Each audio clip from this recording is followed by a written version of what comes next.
عزاداران سید الشہداء، پرسداران اسیران کربلا، تخت و تاج کے بادشاہی سے بہتر ہے یہ فرش عزا امام حسین۔ یہ فرش عزا وہ عظیم فرش ہے کہ جو ملائکہ آسمان پہ رہتے ہیں وہ ملائکہ بھی اس فرش پہ آ کے بیٹھنے سے فخر محسوس کرتے ہیں۔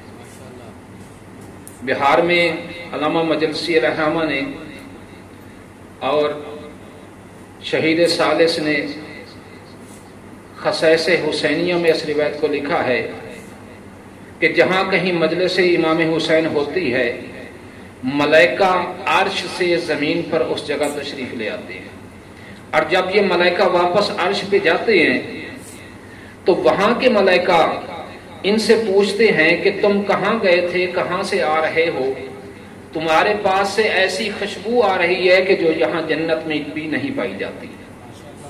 یہ فرشتے کہتے ہیں کہ ہم مجلس امام حسین میں گئے تھے، زمین پر ایک جگہ مجلس امام حسین بپا ہوئی، ہم وہاں سے آ رہے ہیں۔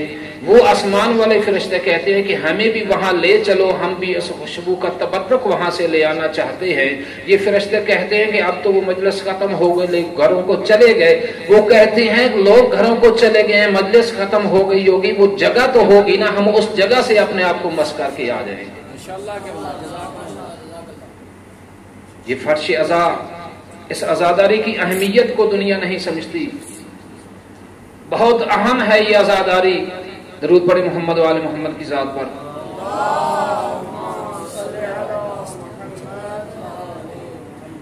پیغمبر اسلام صلی اللہ علیہ وآلہ وسلم نے فرمایا کہ جب جنت کے باغوں میں سے تمہارا گزر ہو تو وہاں سے، ان جنت کے باغوں سے کچھ پھول جو ہیں وہ چن لیا کرو۔ صحابہ کرام نے عرض کی یا رسول اللہ وہ جنت کے باغ تو مرنے کے بعد آئیں گے، ہم اس دنیا میں جنت کے باغوں سے کیسے گزر سکتے ہیں؟ تو پیغمبر اسلام نے فرمایا کہ جس محفل میں ہمارا محمد و آل محمد کا ذکر ہو وہ محفل اور وہ جگہ جو ہے جنت کے باغوں میں سے ہے، لہذا جب وہاں جاؤ تو وہاں سے کچھ پھول جو ہیں وہ چن لیا کرو۔ یہ فرش عزا جو آپ نے بچھایا ہے، جن کی محبت میں یہ فرش عزا آپ نے بچھایا ہے، وہ ہیں کہ جن کی محبت نے اللہ نے یہ پوری کائنات بنائی ہے، جن کی محبت نے اللہ نے یہ پوری کائنات بنائی ہے، ان کی محبت میں آپ نے یہ فرش عزا بچھائی ہے۔ دیکھیں آپ پڑھتے ہیں حدیث قصہ میں، ہر شب جمعہ آپ پڑھتے ہیں حدیث قصہ میں، ما خلقت السماء مبنیۃ ولا ارض مدحیۃ ولا قمر منیر ولا شمس مضیئۃ الا لمحبت هؤلاء الخمسۃ الذین هم تحت القصاء۔ اللہ فرماتا ہے کہ میں نے یہ آسمان نہیں بنایا مگر ان پانچ کی محبت میں جو چادر زہرا کے نیچے ہیں، میں نے آسمان بنایا تو ان پانچ کی محبت میں، میں نے زمین کا فرش بچھایا تو ان پانچ کی محبت میں، میں نے سورج اور چاند کو روشن کیا تو ان پانچ کی محبت میں۔ میں کہتا ہوں اب وہ تو اللہ تھا، قادر مطلق تھا، اس نے تو ان کی محبت میں آسمان بنا دیا، ہم نے ان کی محبت میں عزا خانے بنا دیے، اس نے ان کی محبت میں سورج اور چاند کو روشن کیا، ہم نے ان کی محبت میں موم بتیاں روشن کی، اس نے ان کی محبت میں فرش زمین بچھایا، ہم نے اس کی محبت میں فرش عزا بچھایا۔ تو یہ فرش عزا بہت عظیم فرش ہے، آسمان پہ رہنے والی مخلوق اور ملائکہ بھی اس فرش پہ آ کے فخر محسوس کرتے ہیں۔ تو آپ نے یہ جو آپ کو شرف نصیب ہوا کہ 5 دن مجالس کو جو آپ نے انعقاد فرمایا، 5 مجالس کا، اللہ تعالیٰ آپ کو اس کا اجر عظیم عطا فرمائے۔ آج اس سلسلے کی پہلی مجلس ہے اور مشہور و معروف آیت مجیدہ، قرآن کریم کی بہت ہی مشہور و معروف آیت مجیدہ تقریباً بچوں کو بھی یاد ہے، آپ کی سماعتوں کی نظر کرنے کا شرف حاصل ہوا۔ اس آیت مجیدہ میں اللہ تعالی خلقت انسانی کے مقصد کو بیان فرما رہا ہے۔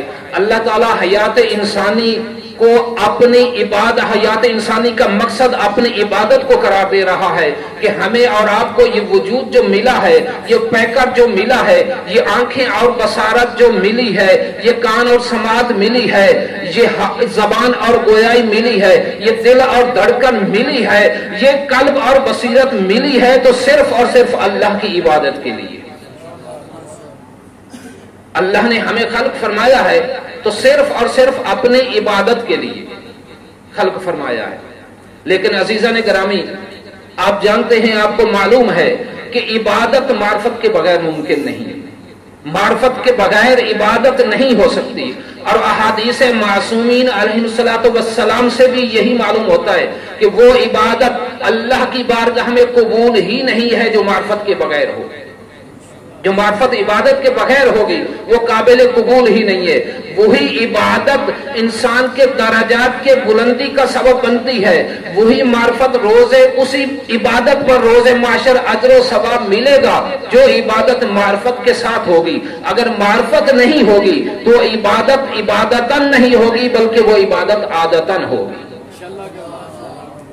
اور معرفت والی عبادت اور ہے، اور معرفت والی عبادت اور ہے، اور عادت والی عبادت اور ہے۔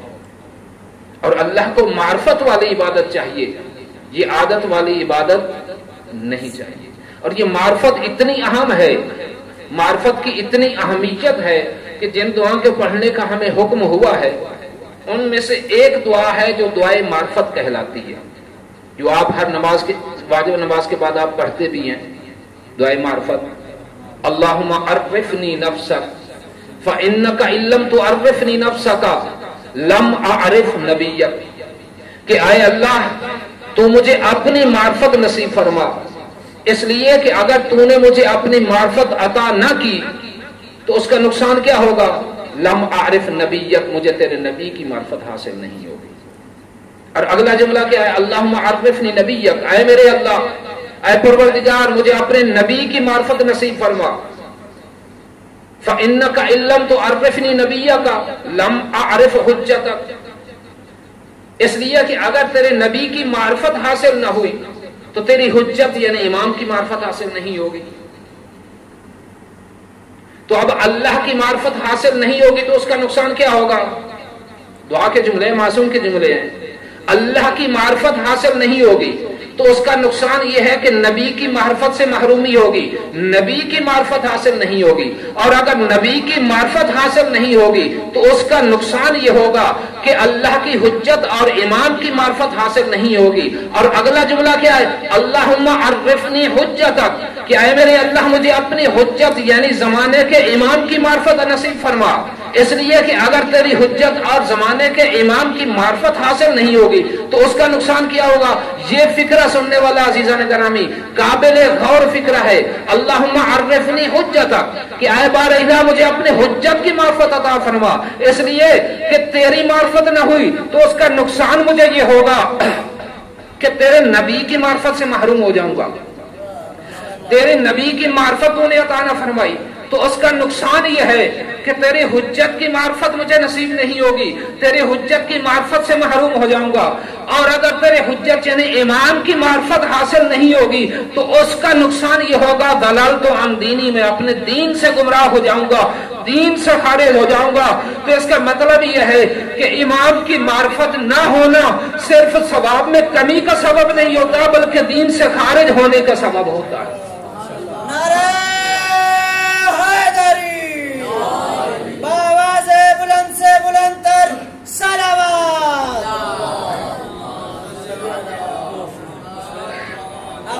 اگر یہ بلند صلوات ہے تو ایک دھیمی سی صلوات بھی پڑھ دیجئے۔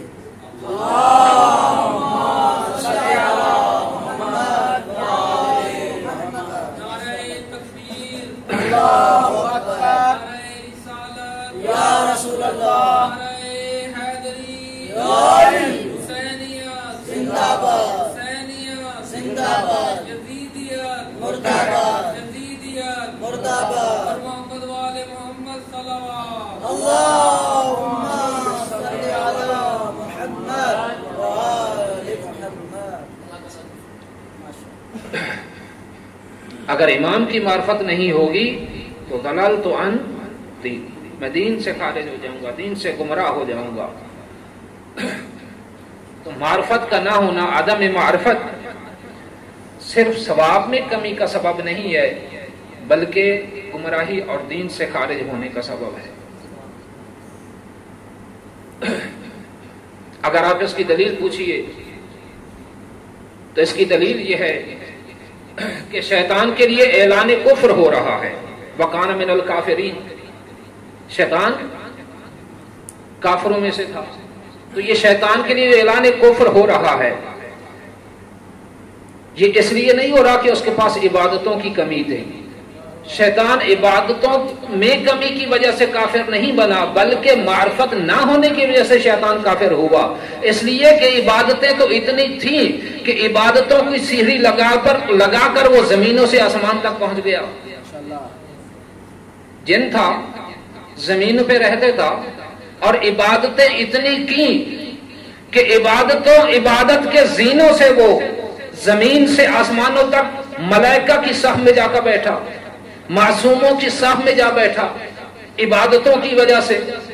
لہذا وہ عبادت سے محرومی کی وجہ سے شیطان نہیں بنا، عبادت سے محرومی کی وجہ سے ابلیس کافر نہیں بنا، بلکہ معرفت نہ ہونے کی وجہ سے اور معرفت میں کمی کی وجہ سے ابلیس بنا ہے اور ابلیس کافر ہوا ہے۔ اور اس کی عدم معرفت کیا تھی؟ اس کی عدم معرفت یہ تھی کہ اسے حضرت آدم علیہ السلام کو جو سجدے کا حکم ہوا، اسے اس سجدے کی ہی معرفت نہیں تھی۔ اللہ کی وحدت اور اللہ کی معرفت تو بجا اسے اس سجدے کی معرفت ہی نہیں تھی جس سجدے سے انکار کی وجہ سے یہ کافر ہوا۔ اس لیے کہ جب اللہ نے اسے کہا، اس نے یہ سمجھا کہ حضرت آدم کو سجدہ جو ہو رہا ہے وہ اس لیے ہو رہا ہے جو وہ حضرت آدم کا ظاہری وجود ہے، حضرت آدم کو سجدہ ان کے ظاہری وجود کی وجہ سے ہو رہا ہے۔ حضرت آدم ظاہراً کس سے بنے تھے؟ مٹی سے۔ حضرت آدم کو اللہ تعالیٰ نے مٹی سے بنایا، اور اس نے بھی یہی کہا جب اللہ تعالیٰ نے پوچھا کہ ابلیس، جس کو میں نے اپنے ہاتھوں سے بنایا اسے تو نے سجدہ کیوں نہیں کیا؟ کس چیز نے تجھے اسے سجدہ کرنے سے روکا ہے؟ تو اس نے کیا جواب دیا کہ تو نے اسے بنایا ہے مٹی سے، مجھے بنایا ہے آگ سے، اس لیے میں اس کا سجدہ نہیں کروں گا۔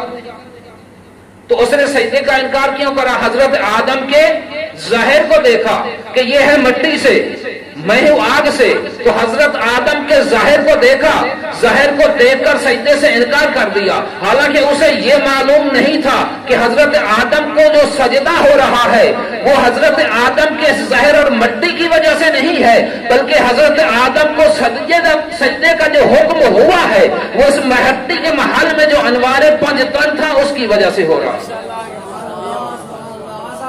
سلامتی کے لیے باواز بلند صلوات۔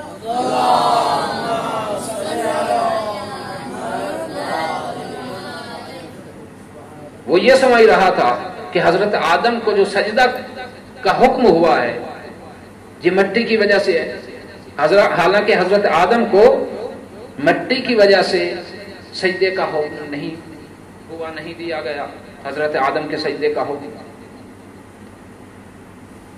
دلیل اس لیے کہ اگر حضرت آدم کو سجدہ مٹی کی وجہ سے ہوتا تو حضرت آدم کا مٹی سے یہ پیکر کب سے بن چکا تھا۔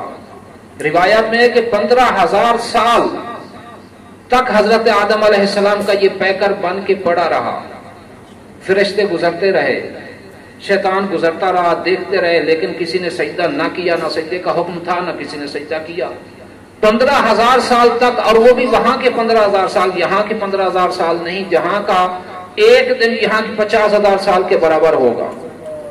وہاں کے 15,000 سال حضرت آدم کا پیکر بن کے پڑا رہا، سجدے کا حکم نہ ہوا۔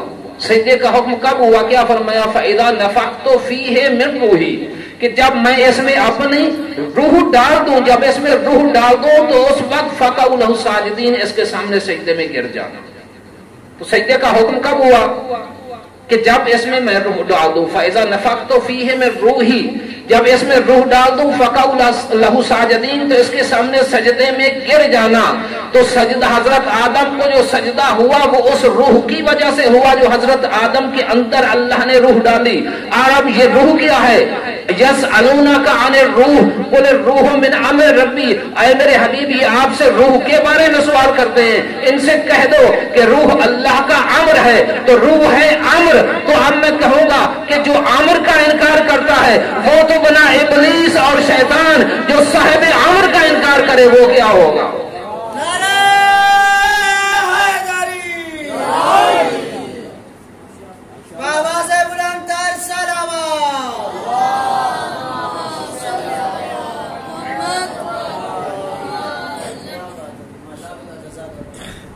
تو ابلیس کافر کیوں ہوا؟ ابلیس کیوں بنا؟ اس کو حضرت آدم کے باطن کی معرفت ہی نہیں. صرف وہ حضرت آدم کے ظاہر کو دیکھ رہا تھا کہ ان کا ظاہر مٹی سے ہے، میں ان کو سجدہ نہیں کروں گا. اور معرفت میں کمی کی ایک دلیل یہ بھی ہے کہ صرف ظاہر کو دیکھا جائے، باطن کو نہ دیکھا جائے. جو آنکھوں سے نظر آ رہا ہے صرف اس کو دیکھا جائے، جو بصارت سے نظر آ رہا ہے اس کو دیکھا جائے، جو بصیرت سے نہ دیکھا جائے. ظاہر کے ساتھ ساتھ باطن کو بھی دیکھا جائے، یہ اصل معرفت ہے. کل ہی 40 کا دن گزرا ہے، آپ نے زیارت 40 میں یہ جملے پڑھے ہوں گے: السلام علیکم علی ارواحکم وعلی اجسادکم، کہ آپ کی جسموں پر سلام، آپ کی ارواح پر سلام. وعلی ظاہرکم وعلی باطنکم وعلی شاہدکم وعلی غائبکم. زیارت 40 میں کل آپ نے یہ جملے پڑھے ہوں گے کہ سلام ہو آپ کے جسموں پر، سلام ہو آپ کے ارواح پر، سلام ہو آپ کے شاہد پر، سلام ہو آپ کے غائب پر. اور اگلا جملہ کیا؟ وعلی ظاہرکم وعلی باطنکم، اور سلام ہو آپ کے ظاہر پر اور سلام ہو آپ کے باطن پر. تو ظاہر کے ساتھ ساتھ باطن کی معرفت بھی ضروری ہے. صرف ظاہر کی معرفت اصل معرفت اور حقیقی معرفت نہیں ہے، ظاہر کے ساتھ باطن کی معرفت ضروری ہے. تو اب وہ باطن کیا ہے؟ بس چند منٹ کے لیے آپ کی زحمت، آپ کو زحمت. بسم اللہ سے بات کریں محمد وعلی محمد.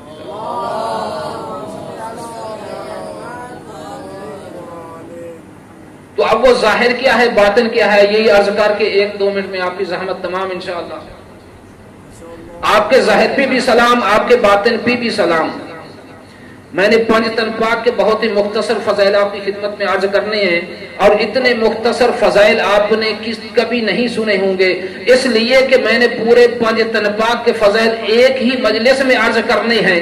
اور اتنے مختصر فضائل آپ نے کبھی نہیں سنے اور نہ ہو سکتے ہیں، اس لیے کہ ان میں سے ایک کے فضائل اتنے ہیں کہ پیغمبر اسلام فرماتے ہیں کہ اگر ساری دنیا کے سمندر سیاہی بن جائیں، ساری دنیا کے درخت کلمے بن جائیں اور جن و انس لکھنے والے بن جائیں، سمندر ختم ہو جائیں گے، درخت جو ہے وہ ختم ہو جائیں گے، لکھنے والے تھک جائیں گے، لیکن علی کے فضائل میں سے ایک فضیلت بھی نہیں لکھ سکیں گے. علی کے فضائل میں سے ایک فضیلت بھی مکمل اور ختم نہیں ہوگی، ایک فضیلت بھی نہیں لکھ سکتے. مطلب یہ کہ اس ایک فضیلت کے باطن میں، اس ایک فضیلت کے پیچھے اتنے فضائل ہیں کہ وہی ایک فضیلت ہی مکمل نہیں ہوگی، چاہے ساری کائنات لکھنے والی ہو جائے، سارے جن و انس لکھنے والے ہو جائے. تو جن میں سے ایک ایک کے اتنے فضائل ہوں جو قابل شمار ہی نہ ہوں، ان کے فضائل آپ کو ایک ہی مجلس میں بہت ہی مختصر انداز میں عرض کر رہا ہوں کہ ان کا ظاہر کیا ہے، ان کا باطن کیا ہے. بڑی توجہ چاہوں گا عزیزان گرامی. دیکھیں پیغمبر اسلام اس دنیا میں آئے سب سے آخر میں، سب سے آخری نبی پیغمبر اسلام ہے. پیغمبر اسلام تمام انبیاء کے بعد آئے، سب سے آخر میں آئے، یہ پیغمبر اسلام کا ظاہر ہے. لیکن کنت نبیم و آدم و بین الماء والطین، یہ پیغمبر اسلام کا باطن ہے. پیغمبر اسلام اس دنیا میں آئے بشر کے پیکر میں، یہ پیغمبر اسلام کا ظاہر ہے. لیکن اول ما خلق اللہ نوری، یہ پیغمبر اسلام کا باطن ہے. توجہ عزیزان گرامی، پیغمبر اسلام اس دنیا میں بشر کے پیکر میں آئے، یہ محمد کا ظاہر ظاہر ہے، لیکن اول ما خلق اللہ نوری یہ محمد کا باطن ہے۔ جب جناب سیدہ پیغمبر اسلام کی بارگاہ میں آ کر پیغمبر اسلام کو سلام عرض کرے، یہ جناب سیدہ کا ظاہر ہے۔ پیغمبر اسلام مسند نبوت سے اٹھ کر احترام کرے، یہ سیدہ کا باطن ہے۔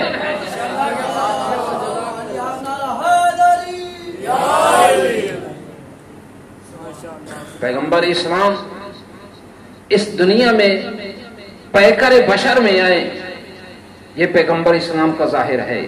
اول ما خلق اللہ نوری یہ پیغمبر اسلام کا باطن ہے۔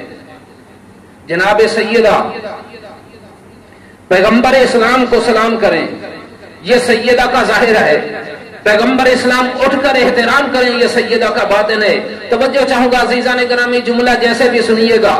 دیکھیں جناب سیدہ فاطمہ زہرا سلام اللہ یا محمد کی بیٹی ہیں، بیٹی اور باپ اور ماں کا رشتہ تو سمجھتے ہیں نا، سیدہ محمد کی بیٹی ہیں، یہ سیدہ کا ظاہر ہے، لیکن محمد ام ابیہا کہہ رہے ہیں، یہ سیدہ کا باطن ہے۔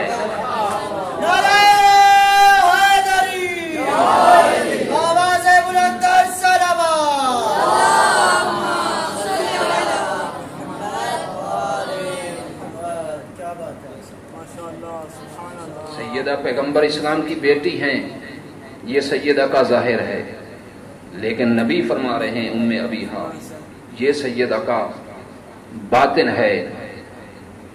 علی اگر کوفے کے یتیموں میں روٹیاں تقسیم کرے، یہ علی کا ظاہر ہے۔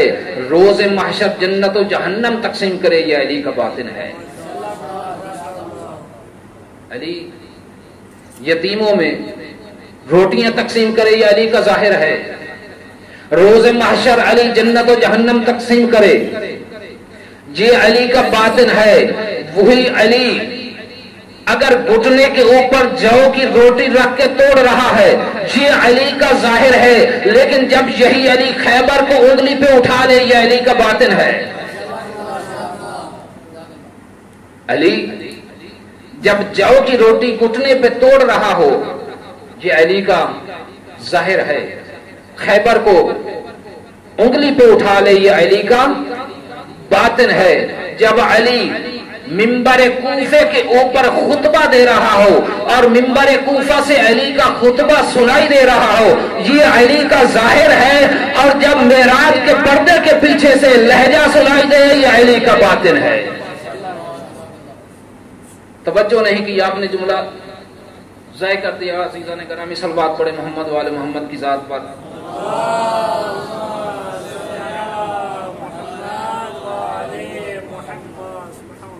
یقین کریں پوری تقریر کا قیمتی جملہ تھا جو آپ نے توجہ ہی نہیں کی، بے توجہی کی نظر کر دیا۔ منبر کوفہ سے علی کا خطبہ سنائی دے، یہ علی کا ظاہر ہے۔ معراج کے پردے کے پیچھے سے لہجہ سنائی دے، یہ علی کا باطن ہے۔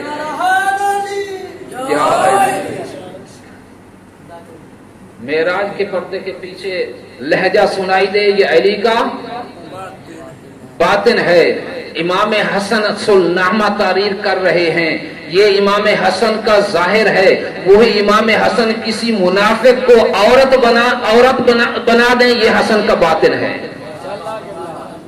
امام حسن سلنامہ تحریر کر رہے ہیں، یہ مولا حسن کا ظاہر ہے۔ اور اگر کسی منافق کو عورت میں تبدیل کر رہے ہیں، یہ مولا حسن کا باطن ہے۔ حسین و منی یہ حسین کا ظاہر ہے، وَأَنَا مِنَ الْحُسَيْن یہ حسین کا باطن ہے۔ حسین و منی یہ حسین کا ظاہر ہے، وَأَنَا مِنَ الْحُسَيْن یہ حسین کا باطن ہے۔ دیکھیں عزیزان گرامی، حسین و منی دو فکرے اور دو جملے اس حدیث کے پیغمبر اسلام نے دو جملے فرمائے ہیں، الحسین منی وَأَنَا مِنَ الْحُسَيْن۔ ہر نواسہ نانے سے ہے، واضح ہے۔ حسین نواسہ ہیں، ہر نواسہ نانا سے ہے۔ حسین نواسے ہیں، محمد نانا ہے۔ یہ جملہ تو سمجھ میں آتا ہے حسین و منی حسین محمد سے، وَأَنَا مِنَ الْحُسَيْن حسین محمد حسین سے کیسے ہے؟ اس جملے کا باطن کیا ہے؟ سورہ مبارکہ ابراہیم کی آیت نمبر 24 ہے غالباً 24، جس میں اللہ تعالیٰ ارشاد فرماتا ہے ضرب اللہ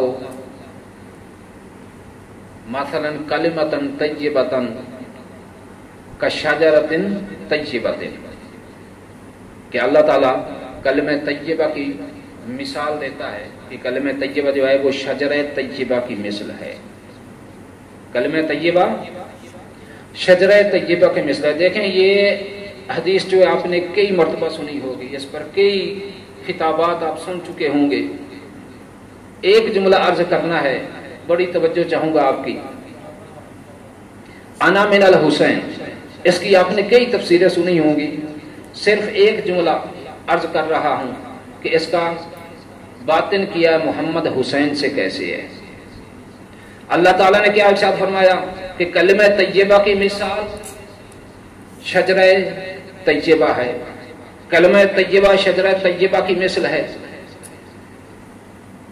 اصلھا ثابت، کہ جس کی اصل قائم ہے، وہ فرعھا فی السماء، اور جس کی فرع اور شاخیں جو ہیں وہ بلند ہیں. سما کا معنی کیا ہوتا ہے؟ سما مطلق بلندی کو کہتے ہیں. آسمان کو آسمان یا سما اس لیے کہتے ہیں بلندی کی وجہ سے. سما کا معنی ہے بلند، صحیح ہے نا. علی کا معنی بھی ہے بلند. اور امام زمان کا ایک لقب ہے قائم.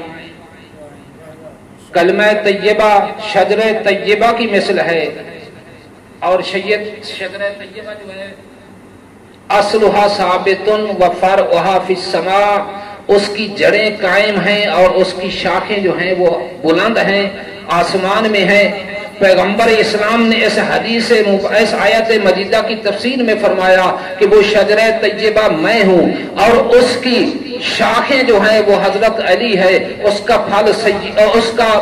پھول جو ہے وہ سیدہ فاطمہ الزہرا ہیں، اور اس شجرہ طیبہ کا پھل جو ہے وہ حسن و حسین ہے.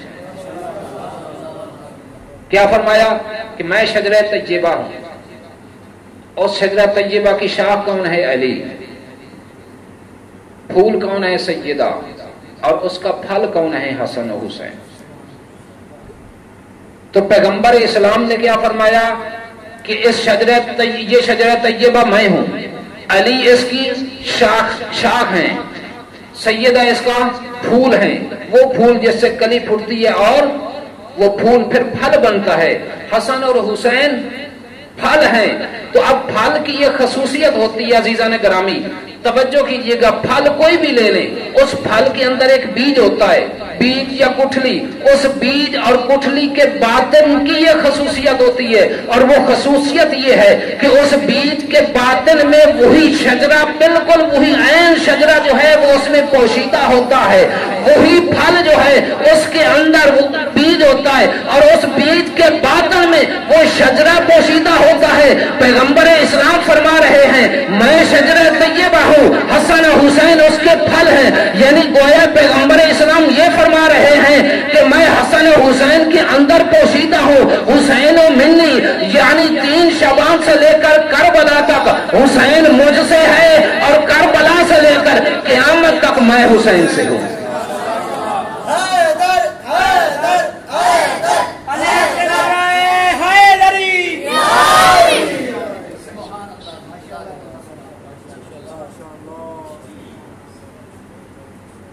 الحسین منی وانا من الحسین. حسین منی مولا حسین کا ظاہر ہے، وانا من الحسین یہ حسین کا باطن ہے. جب مولا حسین عالم الناصر کی صدا بلند کریں تو یہ مولا حسین کا ظاہر ہے. فرشتوں کی نصرت کو ٹھکرا دیں تو یہ حسین کا باطن ہے.